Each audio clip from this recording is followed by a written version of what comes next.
TSM gets the match point in just 3 games, but so did Dark Zero when it's DZ who ends up lifting the trophy in London for ALGS Split 2 playoffs. And despite winning the most games during bracket and group stages, APAC North still finishes with just 1 team in the top 10.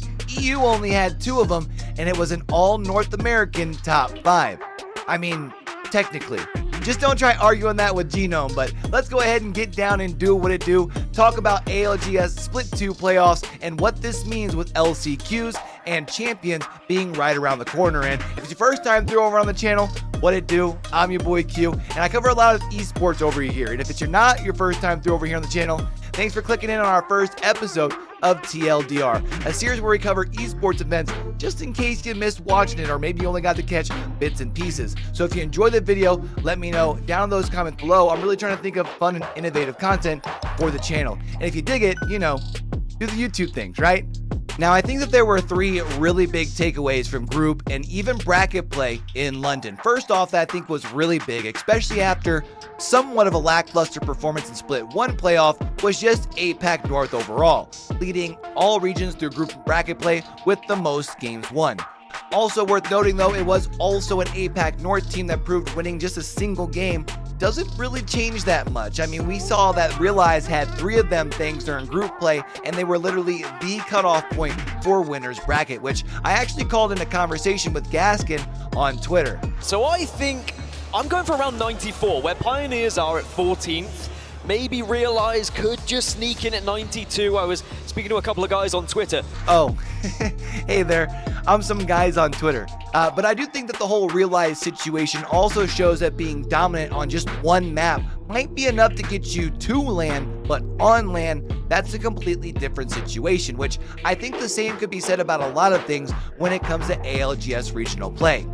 Number 2, I want to talk about the alliance effect, but also I want to talk about alliances effect. Kid is absolutely cracked and shows that it translates not just online, but also to LAN as well. Alliance, on the other hand, turned up all group stage long, second in points only to TSM, finishing 4th during winners bracket as well, giving themselves a little bit of a head start into Championship Sunday. But just like Split 1 playoffs, would never get to start a game in the grand finals on match point. I do gotta be honest though, with that being said, I'm not exactly buying all this hype of them being just a group stage team or not being a Championship Sunday squad. They are only one of 5 teams to finish top 10 in both playoffs this season, joining TSM, XSET, hoist, and Fnatic. A type of consistency that's really hard to duplicate at the highest of levels of competitive Apex. But it wasn't all sunshine and rainbows for XSET this past weekend. Matter of fact, it took until the final game during group stages for XSET to qualify for the winners bracket. And even there, they would get sent to the lowers bracket where they would join Optic Gaming, another team that had consistently ranked in competitive Apex top 5 almost all season long. And they both played rather flat almost all weekend. Although I guess you can say the same thing too about Furia and their performance, right? But with Watson's retirement announcement afterwards, you can kind of get what the vibes must have been like in their communications, and you could understand a little bit too from watching them. I mean, talk about an identity crisis with as much as they'd seem to want to switch up their compositions. Especially weird as Seer was very much played in the meta in London. It was almost like Watson refused to play the meta that he created and didn't really want to play Seer himself. And of course, on top of that, they were contesting Alliance as well. So of course, with Alliance success and dominance during the group stages, that naturally is going to mean a lower score for Furia. And they just couldn't catch a break either. I mean, we even saw Northeption griefing Furia by starting their armory and then just simply dipping. If you haven't seen the play, or even if you have, I want you to watch this thing with me real quick and let me know how brilliantly petty this move is. I absolutely love it. Bro. What is that? Tida's doing the armory by himself. Is doing the armory by himself while his teammates are in North. Tida went to the armory over outside of Lightning Rod to grief Furia. Where are they going to meet up? And then his teammates went all the way over to North Pad. He just went to armory just to grief the boys at Furia. He just jumped off the map, and they're going to craft his banner over in North Pad.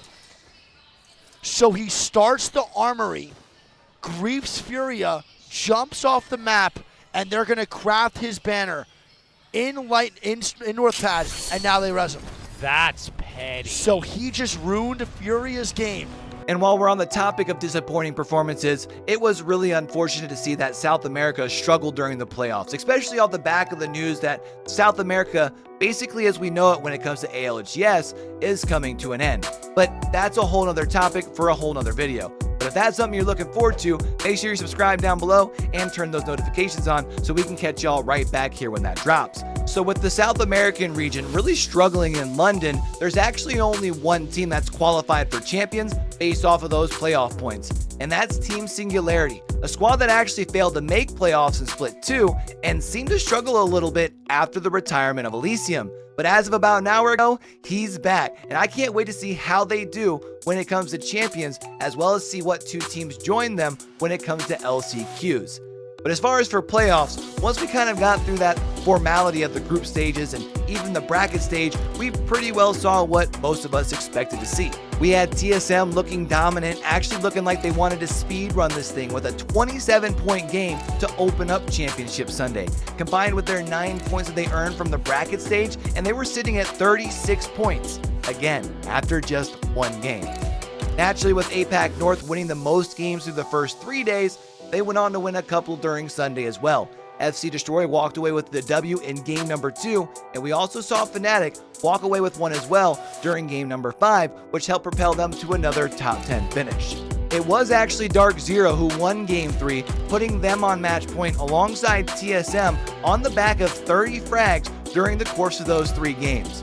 We also saw KCP and FaZe grabbing W's along the way, helping both of those two teams finish in the top 6, and there was even a little bit of normalcy at the top, seeing both Optic and Xset among the top 10 after seeing both of those two teams struggling through the weekend, including a little cheeky grab lift play, putting some pressure on TSM, although I think watching back the clip, as much as TSM fans would like to say that we did see Xset griefing them, I think we saw TSM going down before the squad that was on the low ground ever rose up, so I think it was going to be one more game regardless.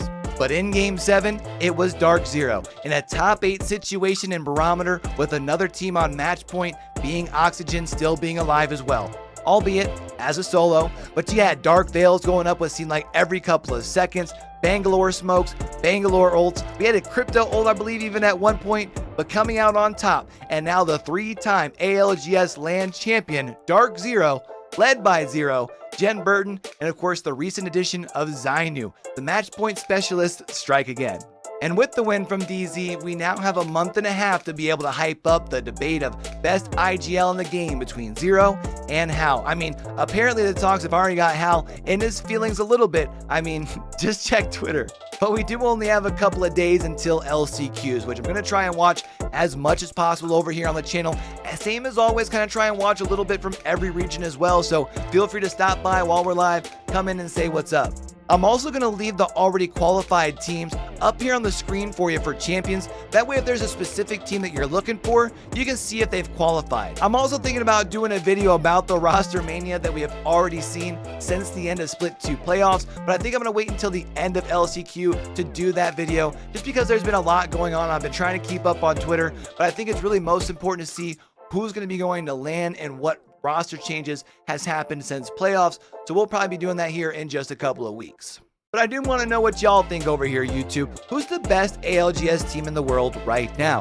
Is it DZ? Is it TSM? Will there be someone else hoisting the trophy when it comes time for champions? Let me know down in those comments below. It's kind of crazy to think that TSM at one point pretty late in the season had looked like they had kind of fallen off. Looked like they might not even have made Split 2 playoffs, and instead now they're looking better than ever. And it all started with this 19-kill game that we broke down over on Store Point. So make sure you check that out if you haven't already. And until we do catch y'all back over here for the next video, man, don't forget, with everything crazy going on in the world today, be true, be you, be sincere, game hard and love hard, all right, y'all? It's your boy Q, signing out.